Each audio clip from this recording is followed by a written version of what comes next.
Buenas noches, ¿qué tal?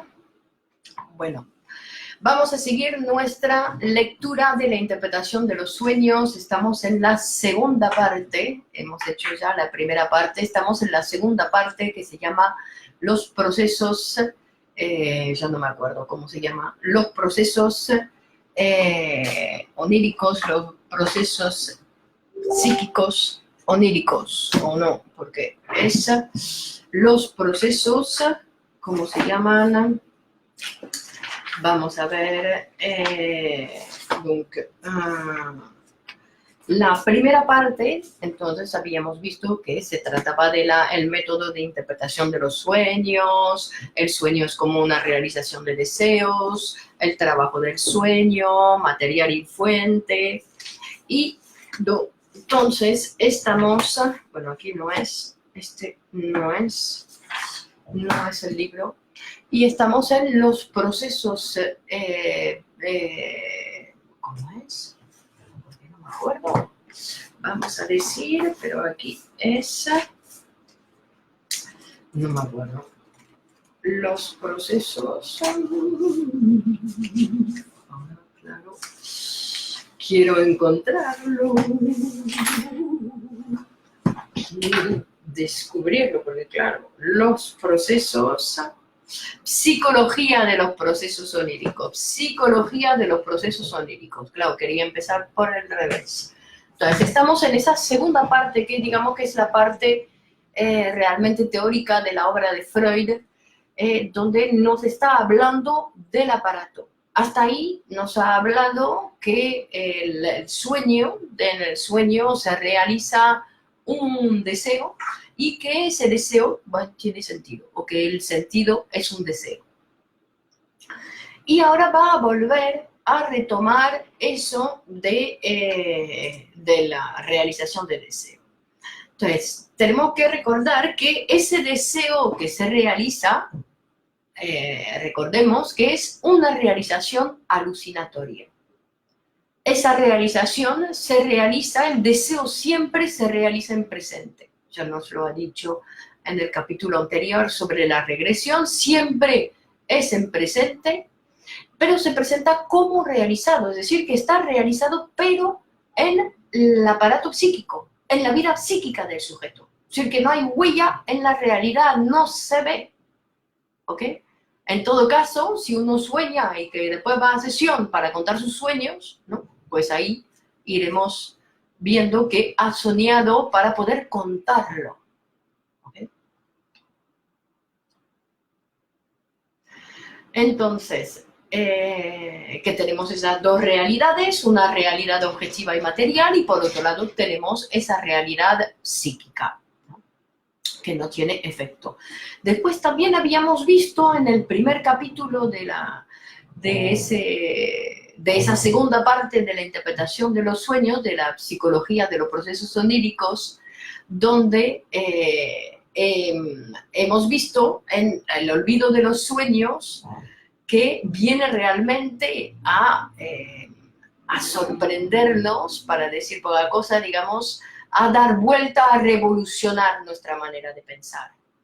Es decir, que ya no buscamos la verdad, ya no buscamos el sueño que ha vivido el paciente, ya no buscamos el sueño que ha soñado, sino que nosotros lo que queremos y que vamos a utilizar como materia prima para trabajar es el sueño contado.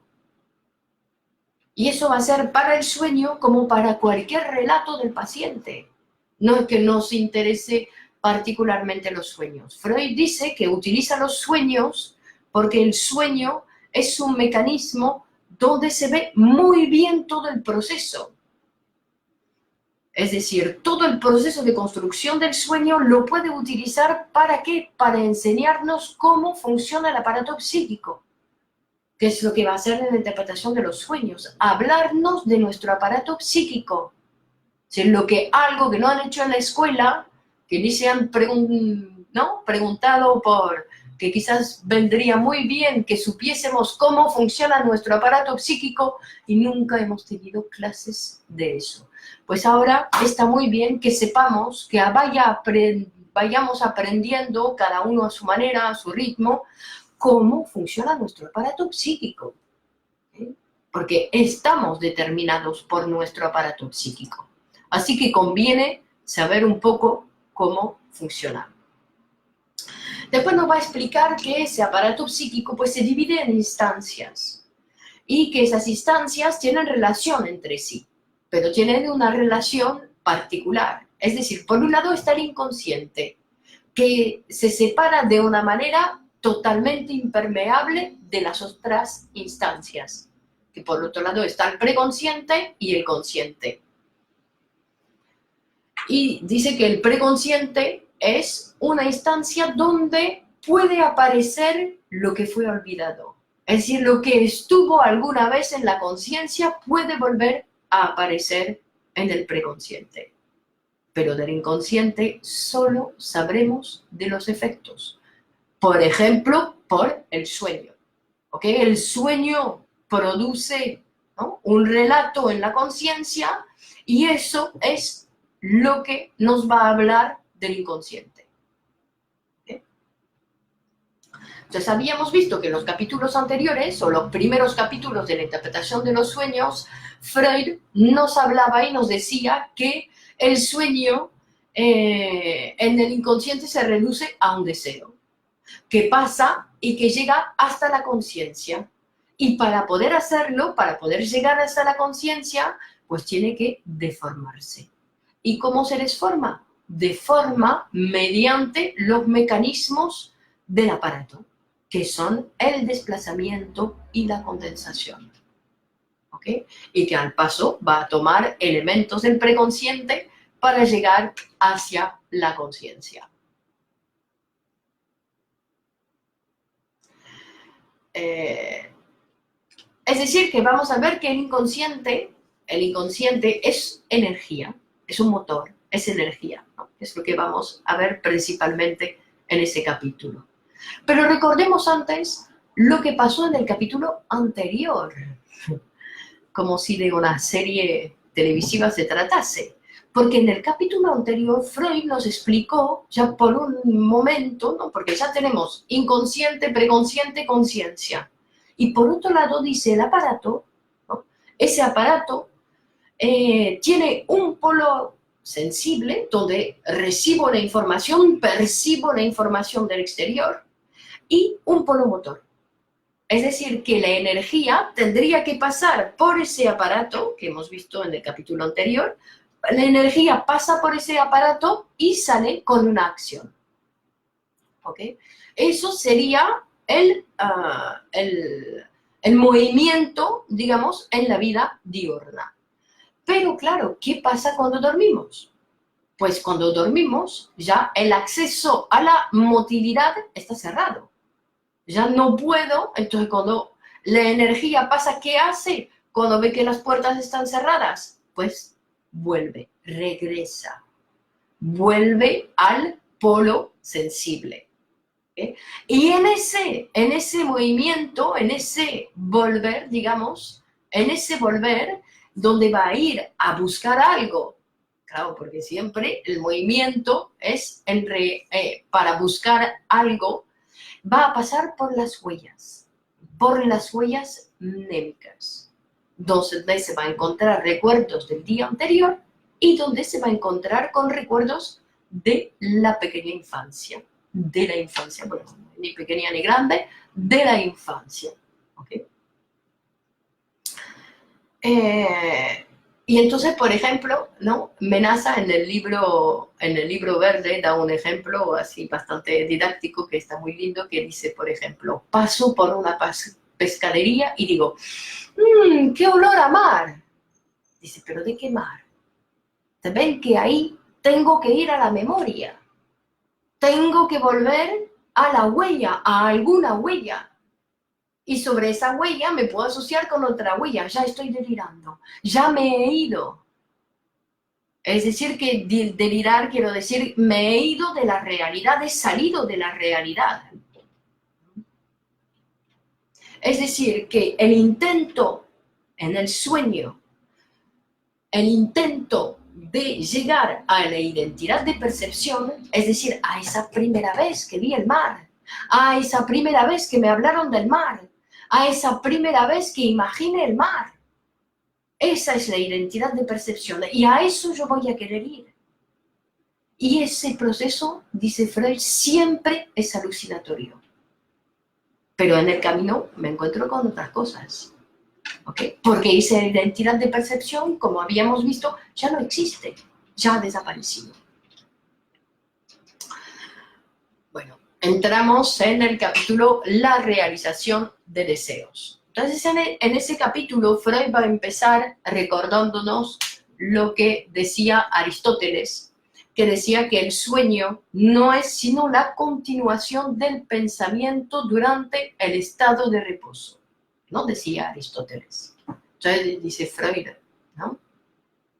Bueno, y sí tiene razón, en el sentido, si efectivamente en el sueño no solamente se realizan deseos, sino que todos esos actos durante el día, ¿no? Dice los juicios, las conclusiones, las refutaciones, las hipótesis, los propósitos y todo eso, que son, digamos, verbos o acciones durante el día, ¿por qué no pueden pasar durante la noche?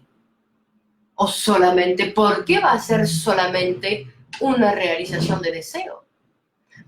Entonces, para explicarnos, que efectivamente él ya sabe que es una realización de deseo, ¿no? Nos lo quiere explicar, pero no no quiere, porque ya medio lo había explicado un poco en el capítulo 2, en el sueño es como una realización de deseo, pero aquí lo quiere marcar, ¿no? Para explicárnoslo como dentro del aparato.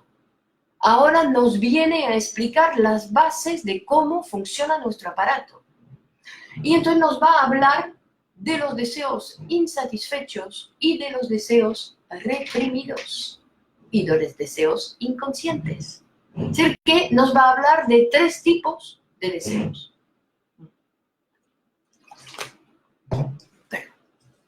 Entonces va a decir, por ejemplo, que los deseos insatisfechos son deseos que uno ha percibido en la conciencia, pero que no los ha podido satisfacer en la realidad, es decir, que se quedaron ahí sin realización. ¿No? Como ya nos había hablado en los sueños de los niños, que nos había hablado de que así eran, digamos, los sueños de los niños,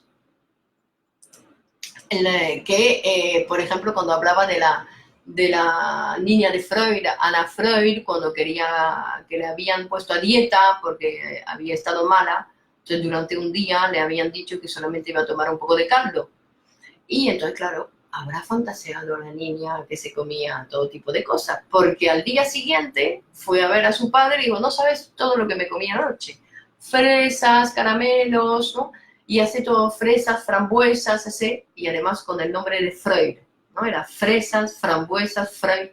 Bueno, pero eso, la cosa que nos interesa aquí, no para hablar de todo el sueño, sino lo que nos interesa aquí es enseñar cómo una cosa que se quedó, digamos, en suspenso, que no pudo ser satisfecho durante el día, pues el niño la realiza durante la noche.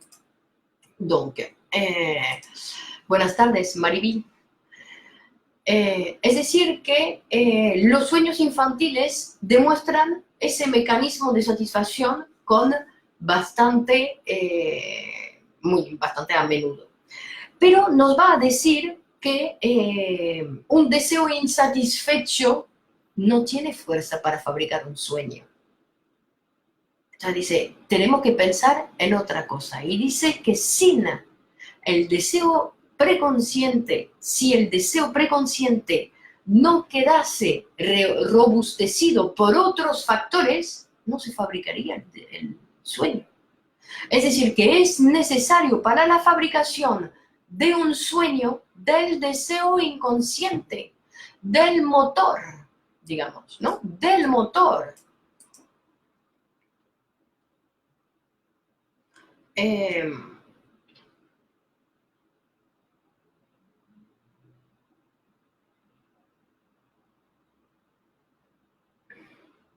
Entonces, lo que nos va a decir, claro, que el inconsciente trabaja siempre, está siempre en actividad.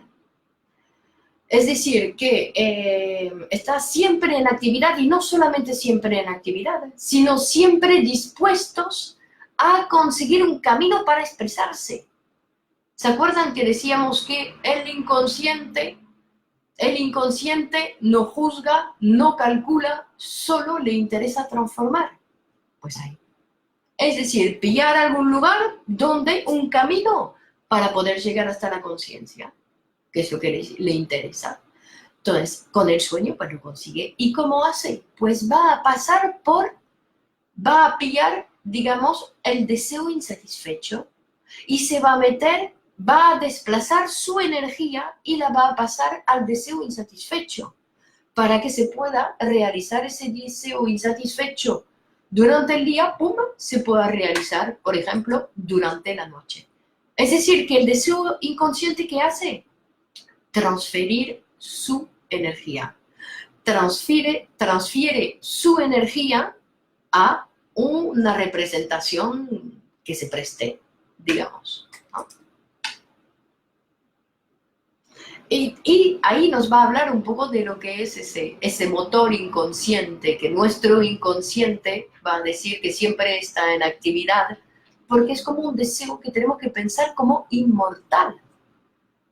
Y dice, tenemos que pensar o podemos imaginarnos como si fuese aquellos titanes de las leyendas sobre las cuales pesan desde tiempo inmemorial inmensas montañas que fueron arrojadas sobre ellos por los dioses vencedores y que aún tiemblan de tiempo en tiempo, sacudidas por las convulsiones de sus miembros. Es decir, que no hay manera de hacerlo callar, que trabaja todo el tiempo, ¿okay?, que está fabricado desde, ¿no?, digamos, ¿no?, que ahí da una imagen que esos dioses vencedores que lo enterraron, pero que no hay manera, que él sigue en actividad. Y ¿qué hay en ese deseo, que ese motor? Son deseos reprimidos, sexuales e infantiles, ¿no?, que vienen de procedencia infantil. Por eso que dice que el deseo representado en el sueño tiene que ser un deseo infantil. Después, entonces, por un lado dice que los deseos que va a utilizar el inconsciente para salir a la conciencia son deseos insatisfechos, y también va a hacer referencia a los deseos reprimidos. Dice que, ¿qué es un deseo reprimido? Que alguna vez estuvo en la conciencia. Es decir, que no tiene por qué ser ayer, sino que puede ser en cualquier momento de nuestra vida un deseo que fue reprimido y que entonces durante la noche vamos a satisfacer. Y entonces nos va a contarle el sueño de una de sus pacientes. Dice que es una señora un tanto burlona y que cuenta que durante el día le han pedido varias veces lo que pensaba, le han preguntado lo que pensaba del novio de su amiga, que es una amiga más joven, precisa Freud, y que ella le hubiese encantado poder contestar que se trata de un hombre adocenado, pero que por respeto a su amiga pues no lo ha hecho, y en su lugar ha hecho muchas alabanzas, que es un señor así muy bueno, muy alucinante, etc. Entonces, durante la noche, ¿qué pasa? Pues le vuelven a preguntar para ver si se va a dar el gusto de poder decirlo. Y entonces le vuelven a preguntar lo que piensa del novio, y esta vez dice, cuando en la tienda saben ya de lo que se trata, basta con indicar el número. ¿Sí? Entonces, es decir, que ahí nos va a enseñar que ese deseo reprimido, ¿no?, que la señora no se permitió expresar por respeto a su amiga, pues lo satisface durante la noche.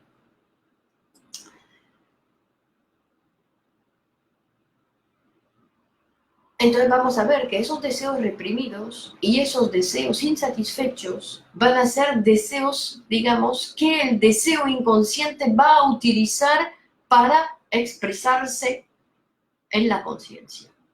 ¿Ok? ¿ok? Es decir, que el deseo inconsciente va a transferir su energía a esos otros deseos que no llegaron a realizarse. ¿Ok? Y dice que esos son los verdaderos deseos inconscientes. ¿Y por qué? Porque son ellos que realmente llevan la energía productora de los sueños.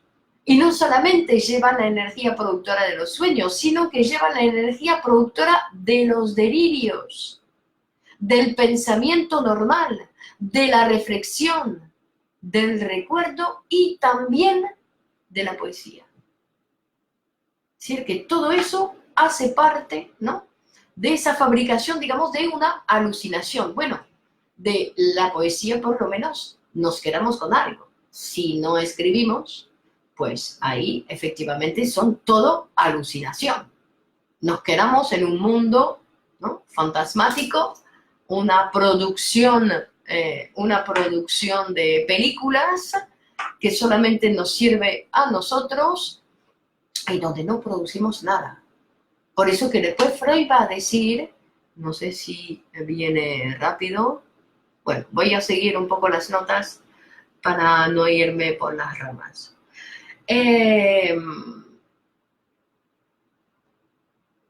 Entonces, por eso que en ese capítulo Freud nos va a hablar de lo que es la transferencia. Porque la transferencia es una transferencia de energía que pasa de un lugar a otro. Pero no es un lugar, sino que pasa, circula cuando uno habla. Porque también hay algo, ese aparato psíquico no está en ningún lugar, primero porque es un concepto, y que como concepto solamente lo puedo producir en sesión. Solamente lo puedo producir en una situación precisa, particular. Una situación pactada con un psicoanalista, en un acuerdo, digamos, entre un profesional y el relato del paciente.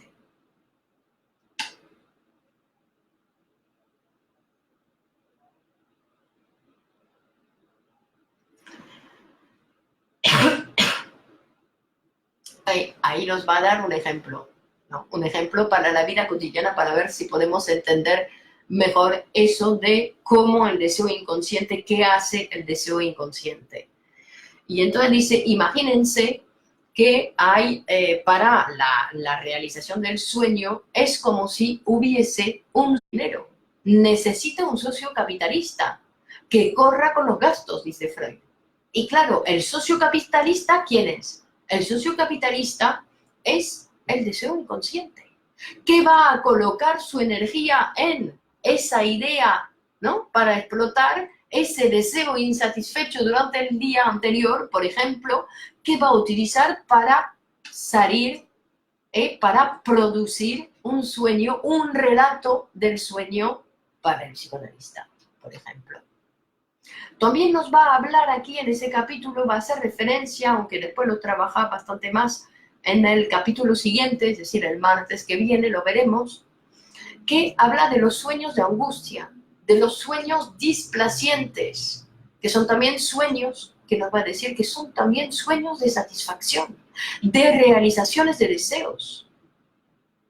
Porque primero dice, primero hay que interpretarlos, porque un deseo que me despierta sobresaltada no quiere decir que no había realización de deseo, hay que interpretar.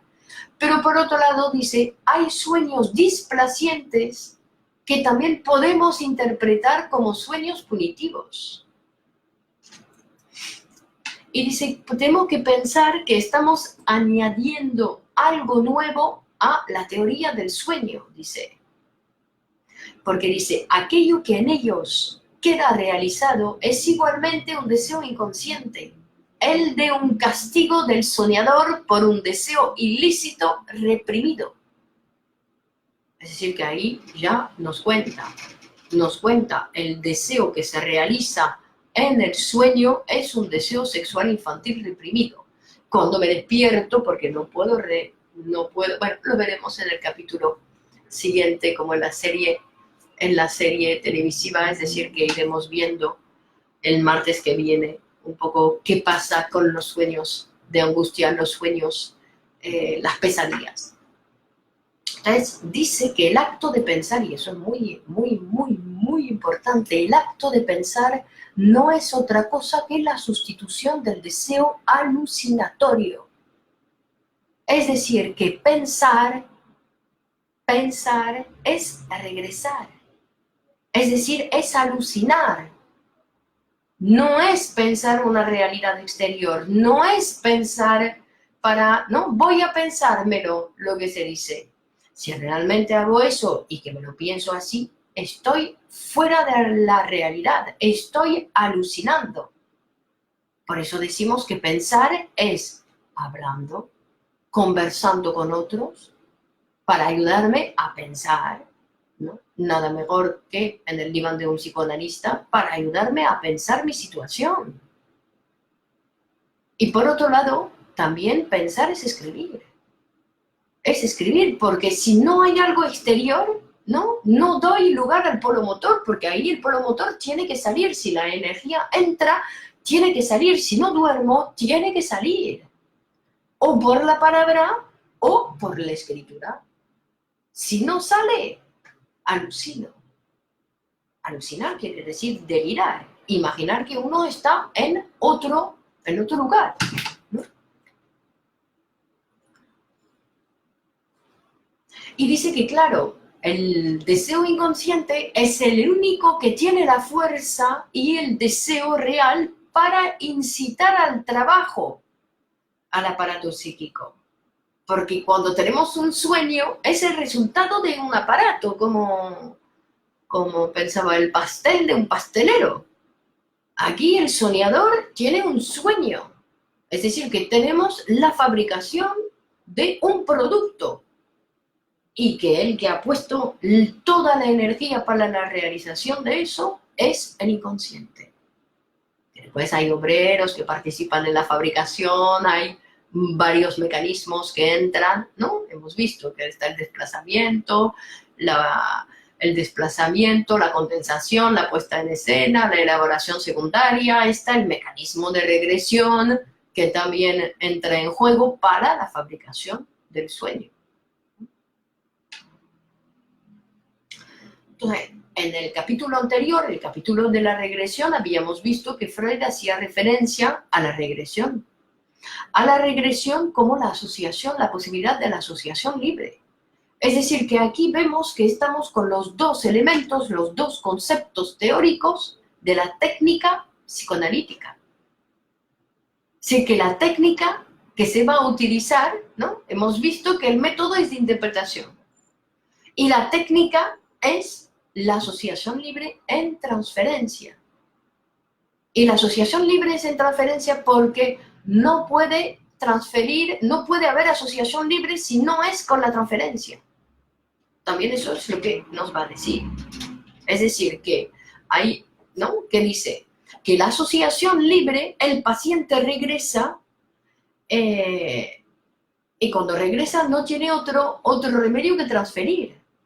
Porque no se puede hacer aparecer el deseo inconsciente en la conciencia, sino bajo forma de ser transferido a otro tipo de deseo, a los retos diurnos, dice, o a la persona del psicoanalista.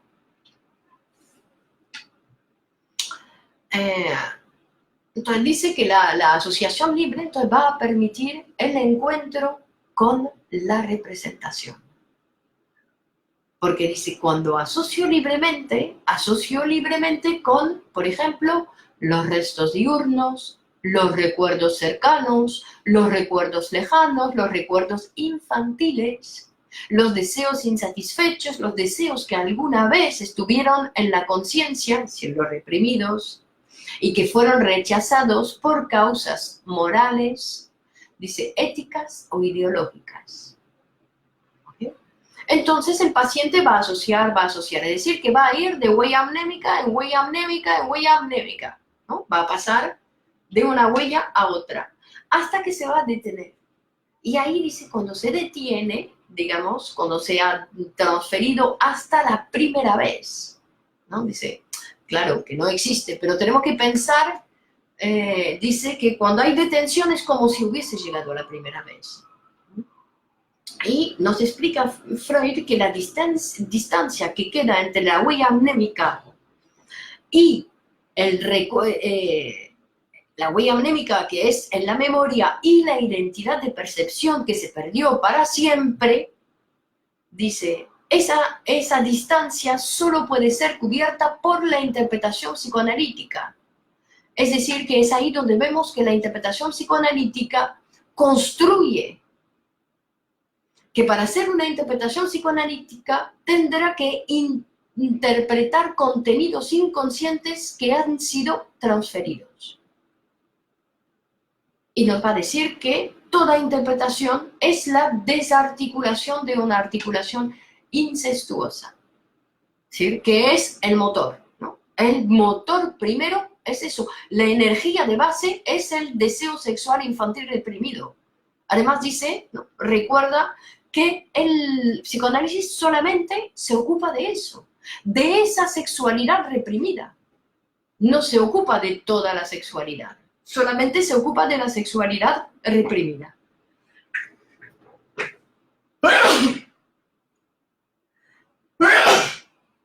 Y la sexualidad reprimida es la sexualidad edípica.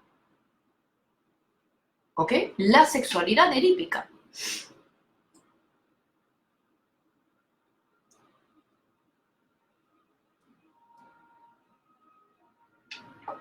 Entonces, vamos a ver, hay una parte en el libro verde de Miguel Oscar Menaza, el libro Freud y Lacan hablados 1, en el capítulo, entonces, la realización de deseos, Menaza hace referencia y dice que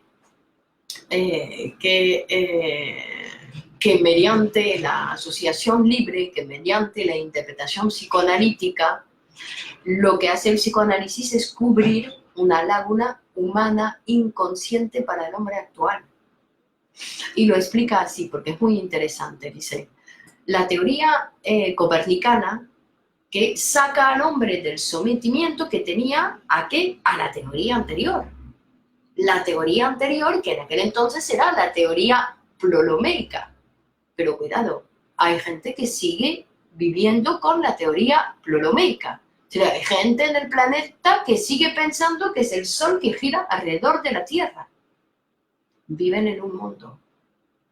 Los que han llegado a la teoría copernicana no solamente han llegado a saber que lo que veo no es, que es la Tierra quien gira alrededor del Sol, y sobre todo que me ha enseñado, que me enseña que lo que veo, lo que siento, no tengo instrumentos para poder medir, para poder darme cuenta de lo que pasa. ¿Ok? Entonces, eso es principalmente lo que vino a decirnos Copérnico. No me puedo creer lo que veo. Bueno. Y nos va a decir que entonces esa teoría, porque lo que interesante es eso, que la teoría copernicana desaliena al hombre de esa esclavitud, de la esclavitud de creer lo que ve. Eso es una esclavitud total. Todo lo que veo lo creo. Imagínate cómo, ¿no? Que todo lo que veo es así. Eso es mi realidad. Esto, uno está esclavizado a esa manera de pensar. Entonces dice que el psicoanálisis viene a desalienar al hombre de la oscuridad que existía entre su recuerdo y sus procesos inconscientes. Es decir, la identidad de percepción. Es decir, lo que le fabricó como hombre. Porque sobre esa identidad, ¿no? Esa identidad que después vamos a ver, que es como la primera experiencia de placer, es sobre eso que se ha forjado todo el hombre, toda la humanidad. Por eso dice que el psicoanálisis viene a liberar al hombre de su historia, de la que padecía pasivamente y ciegamente. Viene a liberarlo del peso de la historia. Es decir, que Freud, que en el texto de la realización de deseos, imagina un aparato psíquico primitivo. Y entonces dice, imaginemos que hay un aparato psíquico y para poder imaginarlo va a los niños, es decir, que el niño recibe una excitación y enseguida la tiene que expresar, ¿no? Recibe del polo sensible una excitación exterior y la tiene que expresar, sacarla. O llega desde el interior, porque también el interior dice sus cosas, y entonces le llega desde el interior una excitación y también tiene que expresarla afuera. Entonces es ahí donde nos va a explicar Freud que el niño, claro, el niño siente hambre y entonces va a patalear, va a gritar, etcétera, aunque todo eso no sirve para conseguir la comida, ¿no? Pero ahí va a expresar la necesidad. Es decir, que esa energía que pone en juego el niño para expresar que quiere algo, es lo que quiere es satisfacer una necesidad.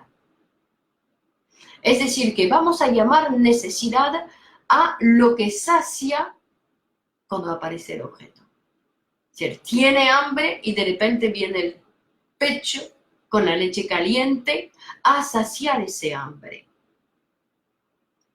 Y vamos a decir que cuando el niño se da cuenta que eso, que esa necesidad que tenía es ese objeto que lo sacia, ahí se produce la primera satisfacción, la primera huella de satisfacción.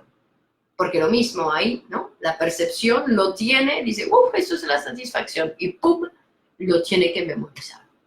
Es decir, que se va a transformar. Y esa satisfacción, esa primera satisfacción se va a transformar. Y esa primera satisfacción es lo que va a permitir que exista el deseo.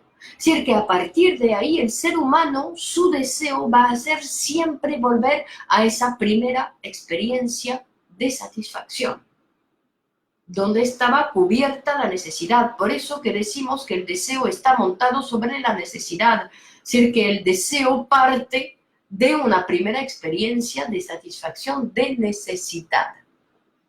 Pero que el deseo, como nunca va a poder volver ahí, siempre va a estar funcionando, porque nunca va a poder alcanzar esa primera experiencia de satisfacción, porque ha desaparecido.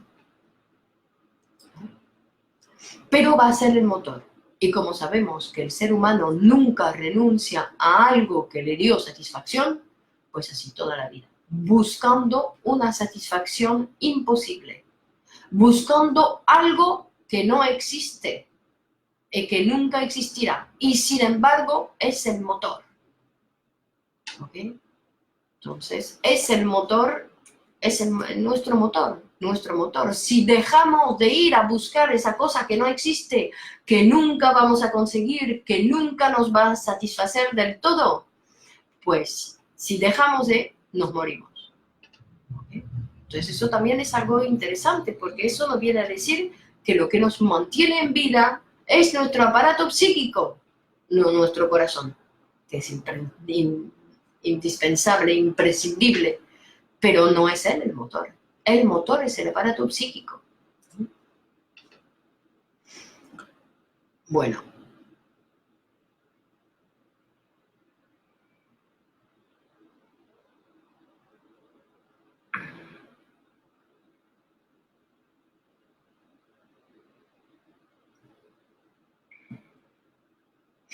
Bueno, ahí he hecho una pequeña lectura, digo pequeña porque el texto está con un montón de otros elementos, vamos a decir que es riquísimo el texto de Freud sobre la realización de deseo, que da otro ejemplo. Hay ese sueño que que está iniciando todos los capítulos de esa segunda parte, de ese sueño de ese padre que sueña que se despierta, digamos, su hijo muerto, que veremos en el próximo capítulo más claramente, pero que lo ha traído en varias veces en esos primeros capítulos. Ahora estamos ya en la tercera parte. El próximo día entonces veremos el despertar por el sueño, la función del sueño y la pesadilla, el sueño y la angustia. ¿Okay? Donde vamos a decir que cada vez que nos despertamos de un sueño porque fue un sueño de angustia. Aunque no sintamos en la angustia, si nos despertamos, si nos seguimos soñando, es porque fue un sueño de angustia, entre otras cosas. Es decir, que estamos en el tercer capítulo de la psicología de los procesos oníricos, en el tercer capítulo hoy, y que vamos a seguir, evidentemente, vamos a seguir. Entonces, queda el sueño de angustia, después está el proceso primario y el proceso secundario, y después está, vamos a ver, proceso, la realización de deseo, para ir viendo la realización de deseo. Después está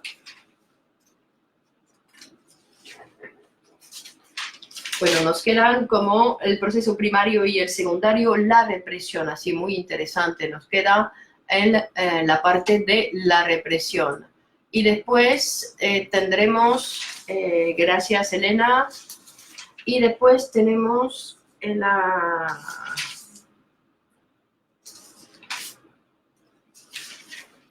y ya nos quedan solamente dos, no, tres, estamos en la mitad entonces de la lectura, y después queda lo inconsciente, la conciencia y la realidad. Así que el sueño, la angustia, el proceso primario y secundario, y después lo inconsciente y la conciencia, la realidad. ¿Okay? Entonces nos quedan tres martes para seguir encontrándonos aquí en ese Facebook. Muchas gracias por compartir ese espacio.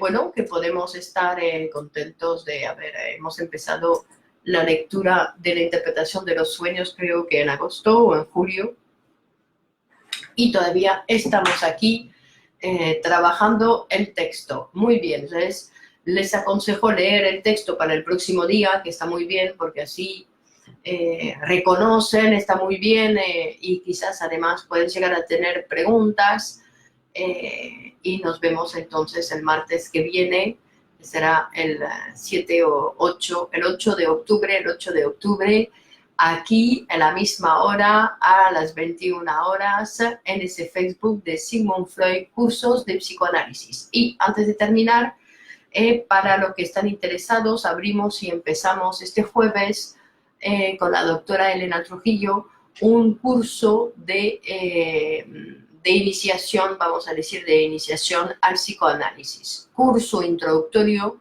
al psicoanálisis, donde vamos a presentar, también es un curso de 3 meses, y si estáis interesados, pues pueden escribirnos o a Clémence Lenis o a Elena Trujillo, y para indicarlos el proceso. Son cursos online que se puede seguir desde cualquier lugar. Seguimos el próximo día. Muchas gracias a todos y hasta el martes a la misma hora. Adiós.